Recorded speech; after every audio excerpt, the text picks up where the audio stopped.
On our first episode ever, we are pleased to welcome Zanesville Mayor Don Mason. Well, thank you for coming, first of all.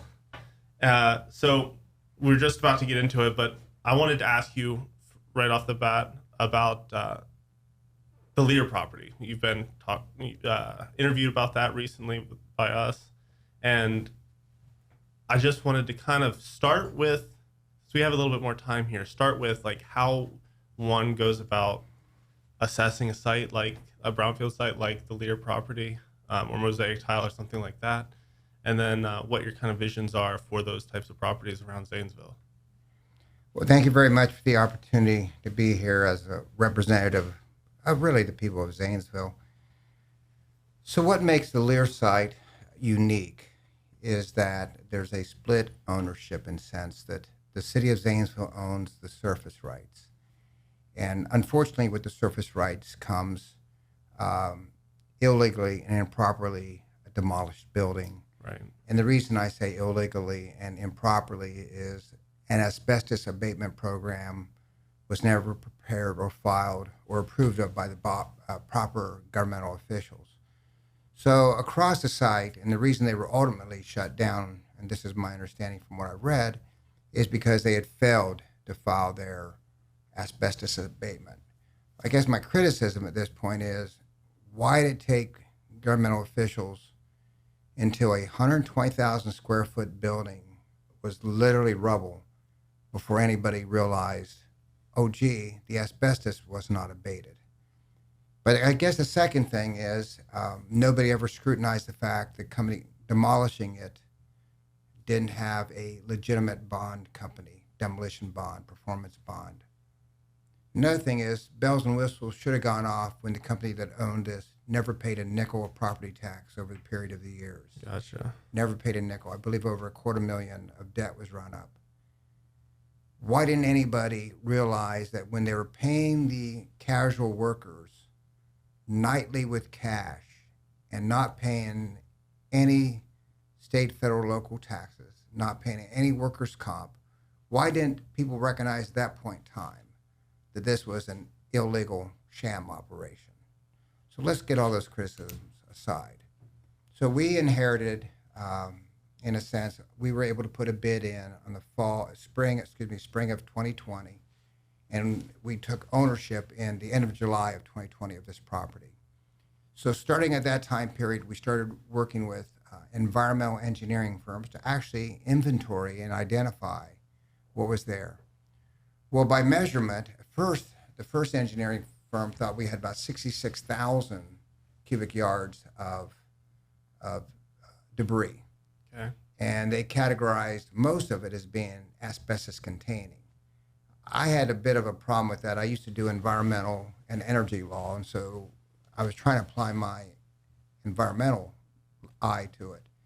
So then we brought in another engineering firm that really specialized in going to, I'll call it, construction documents.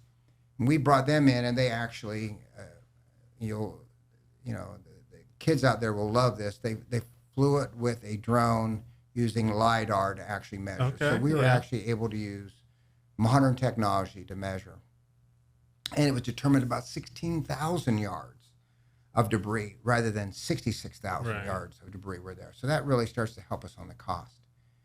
The other thing is, and I am very blessed, the Ohio EPA, the governor's office, the lieutenant governor's office, so DeWine in Houston, and the EPA worked diligently with us, inspected the site several times with us in order to actually go through and identify what's called RACM. RACM stands for Regulated Asbestos Containing Material.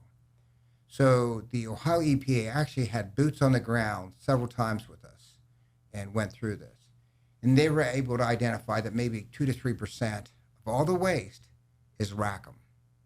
Now, at this point in time, the Ohio EPA started working with the US EPA, and I'll say on behalf of the people. And I mean, I don't want to say on our behalf. It wasn't on behalf of the city. It was on behalf of the state of Ohio, because the state of Ohio wants to see the site cleaned up. Mm-hmm. And so the Ohio EPA is working with US EPA right now on how to actually haul off and dispose of the actual asbestos. and we are actually looking at how to dispose of what is now being classified primarily as construction debris. And many people out there will know that construction debris is a lot easier debris to put into a landfill or dispose of than any regulated material. Right. The other thing is, and this was again wonderful, the Ohio EPA, we went to them and said, what do we do about all these tires? And they said, we have a program, let's take a look at it. And so Ohio EPA on May 17th hauled out 1,400 tires and disposed of them through their own grant money. What was the Lear property again? Like what well, that's the unique thing. The Lear property really shouldn't have had tires. So, because they weren't in the tire business. Right. Everybody, so many people listening and watching will know the site better than me because they worked there. Their moms, their dads worked there. They toiled. This was hard work. A lot of it was creating harnesses for automobiles, but there were a lot of other things manufactured at United Technologies, which is what I knew the company as. But this was hard work. And so there are many people out there who have far more subject matter expertise than I do. But tires was not a part of the business. So Pelican, who is this sham operation, and I'll use that phrase because they didn't pay any taxes to anybody. They never had a business continuity plan. I mean, if they actually had a business continuity plan, they would have started by paying their taxes. When you don't pay taxes on a property, it pretty much means I don't intend to hold this property forever. Because ultimately, the city of Zanesville, Muscatine County, state of Ohio catch up with. Mm. But 1,400 tires were definitely brought in there by Pelican. Who knows? Maybe they were stored there. Maybe they were paid to dispose of them and just kept them. But the bottom line is, it was not a part of any legitimate business doing business at United Technology, Lear, Raytheon, who owned the property subsequently. But anyway, I'm giving you a long story, but it's a long story. Right. And so the bottom line is we have now gone to where we have, the Ohio EPA has reviewed our bid specifications and we are ready for bid. Now the question is whose money do you want to use? And when in doubt, always use somebody else's money. So since the federal government and the state of Ohio have been putting various programs out there, either the ARP, American Recovery Program through the federal government, or the state of Ohio brownfield and or blight funds, we are now getting ready to file for money from either federal or state programs. Plus, let me say this, I've met with United States Senator Sherrod Brown and his staff on this exact subject, on this exact parcel, and I've requested that they consider doing what's called a congressionally delegated spending. In other words, setting aside a line item for this project. Because not only would we need to clean it up, but we need to come back in and do some restoration of it. Now, let me tell you what's really messed things up. So in 1990s, the US EPA entered into a consent decree with the company who owned it at the time. I believe that was United Technologies. It was estimated that the cleanup would take 10 years more or less. Now, mind you, that was at least 30 years ago. So what I'm very upset with is the US EPA did a very poor job. And let me really be clear. The US EPA did a really poor job of not putting penalty provisions in should the property not be cleaned up and restored within a certain reasonable time period. Because as it is now, here we are 30 years down the pike, and yet the site really isn't any closer to being released from being a Superfund site. And because Raytheon still is carrying the Superfund liability on their parcel, so to speak, on their legal claim to the parcel, which is really subsurface and the contamination, that is blocking the city of Zanesville from having brownfield money to clean up our end. Again, the state of Ohio has been wonderful. We met with John Husted in my office in May, and we explained to him everything about the project, much like as I've had here today. So that very afternoon, the director of the Ohio Development Services Agency emailed me and said, let's talk about it. We think we can help you. Over the next week and a half, 2 weeks, she came and personally visited the site and walked the site. And her staff was putting together money for us and actually had money for cleanup.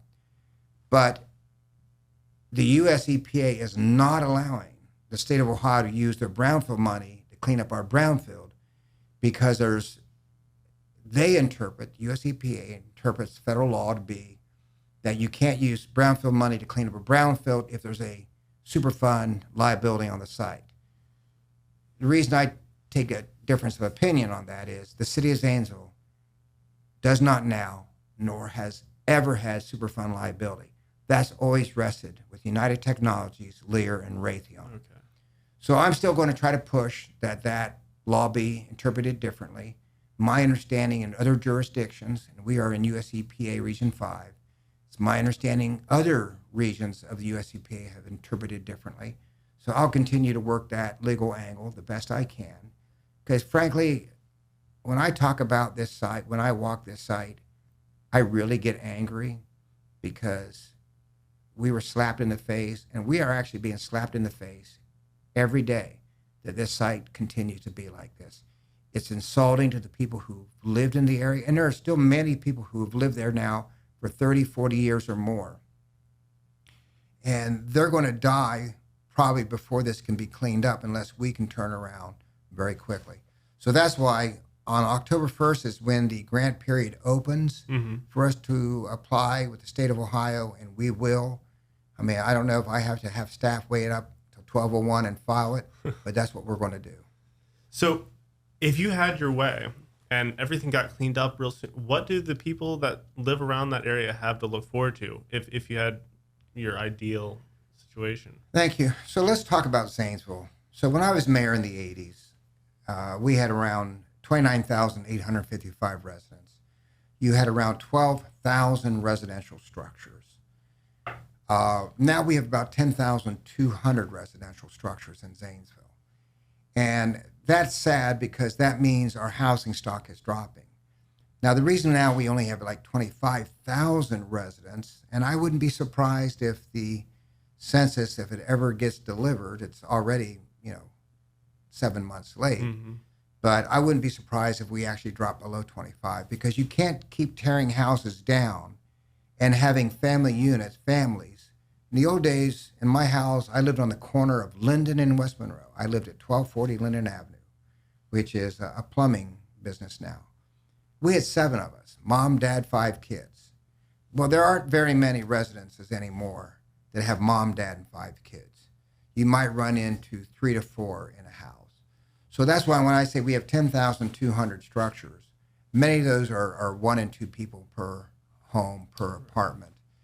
And so what we need to do in Zanesville is have more houses, more homes, more apartments. We need them at all levels. So when I say we need market-based housing, market-based means they're not subsidized. They're for the families that can afford second, third homes, something like that. But we also need homes for people who need to move from being a tenant, from being a renter, into having their first house. That way we can start them on their path to prosperity. Because I really do believe, and I didn't always believe this way, the more I see it, when I see people are paying $850 to $900 a month rent for very small, very poorly maintained apartments, and I realize that their home cost could drop from $850, $900 to, if they owned, around $400, and they'd have equity, they'd have ownership, they'd be mowing their own grass, they'd be planting their own flowers in their own yard. I see that as being a huge step for that family. But we can't do that because there really just aren't the homes. So we need to have, again, market-based. We need to have, I'll call them first family homes. But then we need to have apartments. I had an employer tell me just 2 days ago that he had hired a person who initially was going to have to commute from Columbus because he couldn't find a house here. And then at the end of the day, a week later decided, I'll just take a job in Columbus. If I'm going to live in Columbus, I might as well work in Columbus. So here was this Zanesville business who lost an opportunity to hire the person they wanted because the person couldn't move to town. That's not just one story. That's 100 stories. Right. And so part of what I want to see is the Lear property and the property across the street properly developed so we can attract investment in houses. I also want to see more commercial development. We will always need, and we can laugh about this, we're always going to need hair salons. We'll always will need businesses that offer personal services. Only certain jobs can you really work from home. Other ones you have to be with people. Maybe it'd be an advertising agency, maybe it'd be a pharmacy. We need to have that gas station that's a full service gas station. You'll continue to need those. And so I don't want to just say just on what's 2200 Linden Avenue, but my goal is to drive investment on the west side of Linden Avenue. And by the way, coming down Norwood Boulevard, we will be working, we're close to bid ready specifications for what will probably be $800,000 storm sewer picking up storm water on Norwood. And the reason I say that's important is that's an area that doesn't have storm sewers. When people used to build subdivisions, stormwater was just nothing they thought of. They thought of water, they thought of sanitary sewer, let the water run out to the curb, and who cares where it goes after that. So what we're going to do is actually help this neighborhood by putting storm sewers in, and we actually think that'll help drive, again, investment into that area so that a property will achieve its value and actually grow in value. The goal, of course, is to create more investment so that more property taxes can be collected. And in Zanesville, most of your property taxes still support Zanesville City Schools. We need to help our school system. We need to help our school system by having more children and by having better funds. And we need to do that ourselves. So that's the big picture I'm looking at. And there are many more projects I'm happy to talk to you about. Well, yeah, that's great. Actually, I'd like to talk a little bit about your history in Zanesville, too, to give kind of a rounded approach to this. Talk a little bit about what's going on now. I'd also like to talk a little bit about what made you decide to become mayor to begin with, like the first time, and then we'll talk about why you. Well, we can joke about it. So, 1979, when I got out of college, I was just getting out, and I just placed in national championships in wrestling for the second year in a row, and I was an All-American, and I really wanted to go into the Marine Corps, but I had a bad shoulder, and I had letters saying, try again next year. Well, I started working for city government. And back then, in 1979, we were city manager government. So I started working for the city manager, and then sort of as a lark, just ran for city council as a write-in candidate and ended up getting about 62 or 3% of the vote as a write-in. So all of a sudden, it launched me into my career of politics quite by accident. But I took a real passion to it, loved it. 2 years later, in 1981, I was elected to the president of city council when I was 24. And then 2 years later, when I was 26, I was elected mayor of the city. Now, the challenges we had then are far different than now. So imagine everything pretty much north of where Lowe's is right now. Right. That was all county, and that was all farm area, and which is wonderful. But the city needed an industrial park. And so we worked with 5 of the 6 local financial institutions, and we came to a business arrangement where we annexed, I'll say 600 acres in. Part was given to the city in exchange for us doing the entire development. We had to put a road in. Mm-hmm. We had to put utilities in. We called it an industrial park. It was called the ZIP Industrial Park, as many would remember. I believe ZIP just stood for Zanesville Industrial Park, ZIP. Straightforward. Interesting how acronyms work. But anyway, we had to develop all that because it was farmland. Mm-hmm. And so we created the Port Authority. I had a great working relationship with the county commissioners. We created the Port Authority, and by the way, we created the Muskingum County Convention Facilities Authority at the same time. The idea was to drive economic development and keep economic development out of politics was number one. But number two, have economic development a joint effort between city and county because we both benefit. If you think about it, the city benefits from income tax from those people working in the city. Mm-hmm. The county really benefits more from sales tax from sales derived in the county. Again, governmental entities such as school districts derive their real benefit from property tax, which also helps like the health department, right. Rambo, and some of those. So basically, we work together in partnership. Annex this area in. Our first real economic win was when we were able to keep Zanesville Mold, which actually at that point in time was located where where Weasel Boy is now. That was a mold making business. So we were able to work with with Anchor Glass Container, who owned Zanesville Mold, and bring a mold making facility in from Reno, Pennsylvania. And we combined both on Fairview Road. And that became our first real win. That became the anchor for our industrial park. Subsequently, we worked with local businessman Lenny Ballas, who had Ballas Egg, who came to us with the concept of approaching Morningstar about having sort of a vegan, vegetarian packing facility on Fairview Road. That now is Kellogg's. So those became our anchors. But again, part of it we want to develop industrial, light industry, commercially, and then the banks had their share, most of which they have developed residentially. So that was a real big win. Well, somewhere along that point in time, I went to work for the state of Ohio, deputy director of Ohio Department of Natural Resources. I was also chief of oil and gas because I loved energy. I had a real passion. My dad was a coal miner at Central Ohio Coal, so I always had this passion for energy. But then subsequently, Governor Voinovich then appointed me, and the Ohio Senate approved my appointment being commissioner of the Public Utilities Commission, which now I was regulating electricity companies, natural gas companies, telephone companies, and some water companies. I retired in 2008 and actually just started practicing law and consulting and lobbying on energy education and things of that nature.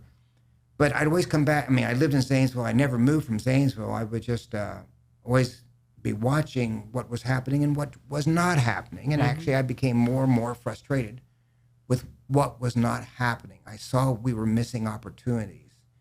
And so that's why finally in 2019, I just came to the conclusion that I was going to give up my law practice, run for mayor. And, I always say you're not working if every morning you get up looking forward to what you're doing. So I guess I haven't worked in a year and a half because I just so enjoy getting up and working on these projects that it's like I'm not working. That's awesome to hear from your mayor, for sure. You don't want it to feel like, it's just obligation. Yeah, so you became mayor, or you ran for mayor again to fix these types of problems like brownfields. I looked on like brownfield sites, and stuff like that. So we kind of come full circle again. What are some other projects that you're really passionate about now, this term? Well, I've heard for years now people say kids don't go out and play. They just sit inside and play with their electronics. True statement. But then when you look around, and here was a transition probably in the 90s. So think about this. In the old days when we were growing up inside the city, most of your organized parks programs were actually on school properties that had recreational equipment. Mm-hmm. But the city then ran our parks and recreation programs, say at Lincoln School, at Westview, Munson. I could go on and on with the schools where we ran our parks and recreation. Well, in the 90s, your schools started to consolidate. We started losing elementary schools. They started combining. And so as a result, the city school system, which is not a part of city government, but the school system starts selling their surplus properties. So those were taken out of the quote-unquote park system. So what happened is children started losing those playgrounds where they could actively play. And so I guess I can say, to these moms and dads, I understand you really can't send your kids outside to play because there's nowhere to play. So we started improving the recreational properties. Couple of the ideal ones, because you really want to improve a park where children live. Right. So we did Goddard Park in 2020 and had so many residents in that area make so many positive comments about being happy that we had put $70,000 worth of playground equipment in Goddard Park. Then last year, I saw on Facebook people who lived in the area of Cuddy-Dixon, which is on the south end of town, Goddard's on the east end, were out actually weed eating and maintaining their own property. And somebody had tagged me and said, can you put a ceiling in to seal the cracks? So I responded that night. I believe on Monday morning, the parks the cemetery and park superintendent said, Mayor, we could do all that, but for $1,800, we can put a new blacktop down. And for X amount more, we can put new rims in. And by the way, I was over there and we need a new park bench. And so bottom line is, at the end of the day, we realized that what we needed to do was not just put a Band-Aid. We needed to come in and start fixing things out. So we fixed up Cuddy Dixon, and again, positive remarks from the people who lived in the area and used it. And I go that way. I'm over there a lot. I just want the public to know, when you call me, I don't drive a city car. I don't have a city phone. But when you ask me to take a look at something, I drive over myself in my car, and I take a look at it. And a lot of times I would be in that area of town. I would drive by, and I'm always so happy to see children playing basketball or on the playground equipment. And by the way, we have more equipment ordered. We've cleaned that area. It's safer. But where I'm really proud is Chaps Run. I have a couple people who are really gung-ho in city administration, Scott Brown, the public service director, and Matt Schley, the community development director. And shortly after, and God bless the mother, I feel so bad for her, had a child missing, presumed dead, but was later found to be in Chaps Run, probably had been dead for 5 or 6 months. And what is sad is to think, here was a city park that was so overgrown and abandoned that some mother's child would be there for that many months, not even seen. So that is sad. So we started cleaning it up right away.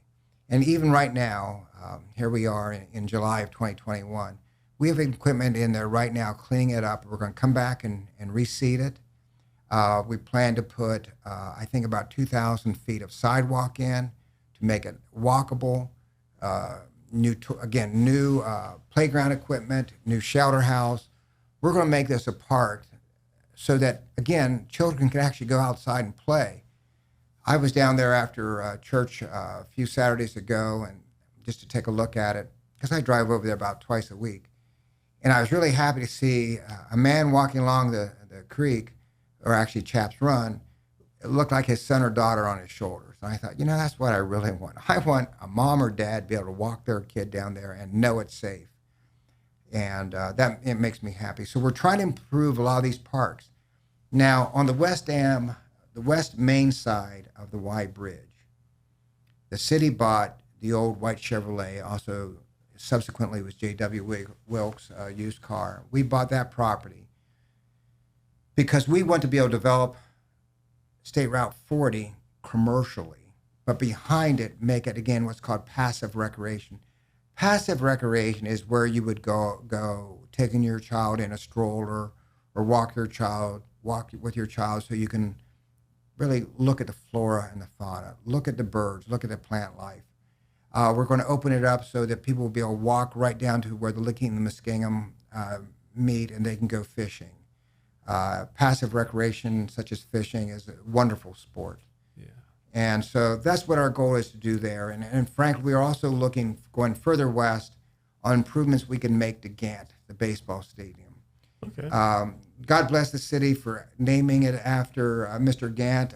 When I was mayor in the 80s, we did not know of the legacy of Nelson T. Gant. Since then, it was discovered. It's a wonderful piece of Ohio history, of Zanesville history.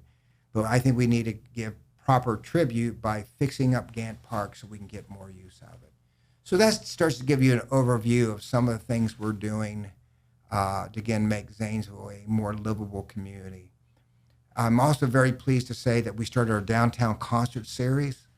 We're having 5 shows, 4 of which have been announced. The 5th one will be announced soon, and it's a secret, so I can't give away the details. Are you sure? I can't tell you. It's Saturday, Labor Day weekend, 2 till 10. I can't tell you that. I can't tell you that. But again, we'll announce the music in the near future. But I'm so happy. I think the first show we had about 2,000 people show up. The last show about 3,500. We're having another show on Thursday the 29th, and then the last scheduled one is August 12th. But then the secret one that we're not talking about is the Saturday of Labor Day weekend. But I'm excited because the crowds have responded well. People want to see each other, get together. Yeah. And I think that's a wonderful thing.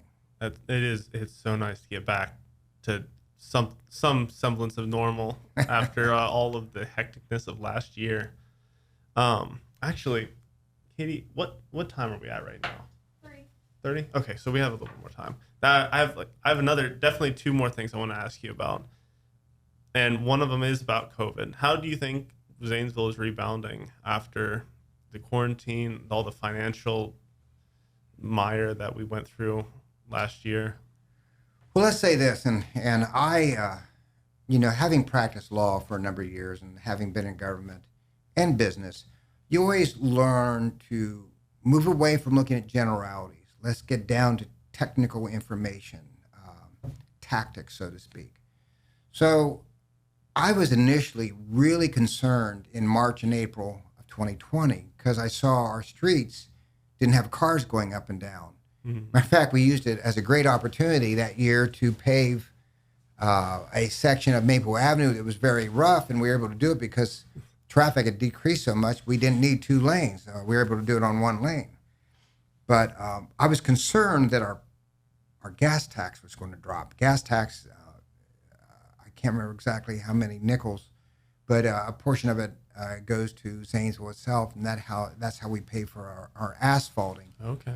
And so I was really concerned, and I even delayed awarding one of our asphalt contracts because I was concerned that we would see a drop in income tax like 90 days after March or April. Well, at the end of the day, there was almost no change. And in fact, our income tax has been solid. Our gasoline tax has been solid. I think income tax might have been down 1% at most.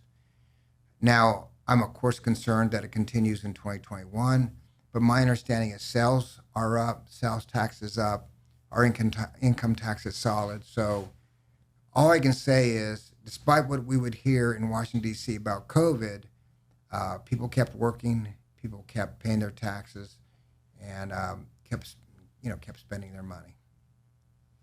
Have we seen any impact other than just straight business, or social? Yeah, I do think. I mean, and we cannot underscore the value or how important it is for people to get out with their children, get around, do things together, because we don't live to work. We work just so we can live. I mean, and the emphasis is this: you got to have a life. Mm-hmm. And if you're not able to take your kids to their baseball game, if you're not able to take your kids to a children's concert or to the library, you're losing that part of your life, that quality of life. But what was really also sad, I mean, children have maybe 70, 80 years ahead of them. Who I really felt bad was some of our citizens over the age of 60, because many of them were losing friends and they couldn't visit their friends. They felt secluded. Many didn't have aspect to, FaceTime and video technologies, and so they really fell out of touch. And so that really helped. I just want to say your energy levels in our community, which again is one of the reasons we wanted to start that concert series, is to get people out of their house, sort of reinvigorate that energy, lubricate the joints in more ways than one, and just really have people start to enjoy life again. That's great. I think I would be remiss too if I did not mention wrestling. Talk a little bit about wrestling, because you've been a wrestling official for over 40 years now. Yeah, I started reffing in 1979. What do you want me to cover about that? What is it about wrestling that's kept you going at it for so long? What is it about wrestling? Well, the interesting thing is, I've actually, even in 2020, had probably signed contracts through 2022 to officiate schools in the area. And I used to travel a lot more across the state, but I think there's only 3 of us in Muskingum County that are licensed officials to officiate wrestling, and with 8 high schools in the area that have wrestling programs, it keeps you pretty busy. I was going to say, goodness. Yeah, so I love doing it because I love being around kids. I love the sport. To me, wrestling is a great discipline. I've seen a lot of people, and I had a friend who was in high school, was a bit of a bully, but he started wrestling, and I swear wrestling changed his personality. he started understanding more things about, personal discipline, watching your weight, things of that nature. I mean, a really good wrestler, and this might sound like, an overstatement, but a really good wrestler isn't going to smoke. He's not going to be vaping because he's more concerned about damaging his lungs. Really good wrestler, and I said he, I should have said he or she, because we now have a lot of girls in the area who wrestle, and they're going to watch what they eat. They're going to be really disciplined. I always had my best grades in high school and college during wrestling season because I think it's because you're not messing around. You're budgeting your time. You're getting your studies done. You're working out, and then getting your studies done again. So I just love wrestling from that standpoint, and I'm still happy. I can just think of last year getting a graduation notice from a wrestler, and he thanked me for officiating, and in his note said he always felt good knowing that I was going to have his match because he knew I knew the rules and it would be a good, well refereed match. And that just made me so proud to know that a kid who was in high school graduating knew the reason I was doing it was so that this kid could have a fair match with an official who knew the rules. So I love it, by the way. I just love it. Just love it. I just love it. I mean, you've been doing it for, not only officiating, but like you said, you were up there in terms of being a wrestler yourself. Yeah, when I was in high school, in May of my senior year, I won the Ohio Cadet. It's called the United States Wrestling Federation. So I represented Ohio in the national championships in wrestling. And then in college, I qualified 4 times for the national championships. I had a bad shoulder my freshman year, but next 3 years I competed, placed twice, made All-American. So I was really, but I was like a different person. I was just really so focused on working, studying, wrestling. That was my life right then. It's not a bad thing to be. As a young person, that's not a bad thing to be. The straighter you shoot an arrow, the better it hits down the line, right? Yeah. It was a bad metaphor, but no, but you're right. You're right. Shooting, by the way, is a wrestling term for taking a person down, and you really do need a straight shot. So yeah, it was a good metaphor. Well, there you go. I unfortunately don't know enough about wrestling. I feel like I should. We went. Wiz has done a few of the all-star wrestling tournaments, which you are always at. And I feel like I should have picked up a little bit more after that. Well, and again, what's difficult about wrestling is to really appreciate and enjoy it. You need to know the background of the wrestlers who are wrestling on the mat. And in high school, since they're changing out every couple of years, it's not like a pro football team where you know who the quarterback is and he's been there for 10 years, maybe, or 5 years. In wrestling, there's this turnover. I always get asked the question, like, who's the best wrestler you ever officiated? And I'll never forget refereeing the 2000, I believe it was 11 Walsh Jesuit Ironman up in Stowe, Ohio. And I had this young wrestler in the upper weight classes from Maryland. I think it was called Good Counsel was the name, Lady of Good Counsel. Anyway, that young man's name was Kyle Schneider. He won the match. I believe it was either 2-1 or 3-1. That young man ended up going to Ohio State, winning the national championship 3 times, winning Olympic gold, and being world champion in 2 different. And he's actually wrestling in the Olympics this year. So I'm excited that I had him in a wrestling match and was able to hold his hand up as a victor. It just makes me feel good. And so that was probably the best wrestler I ever officiated.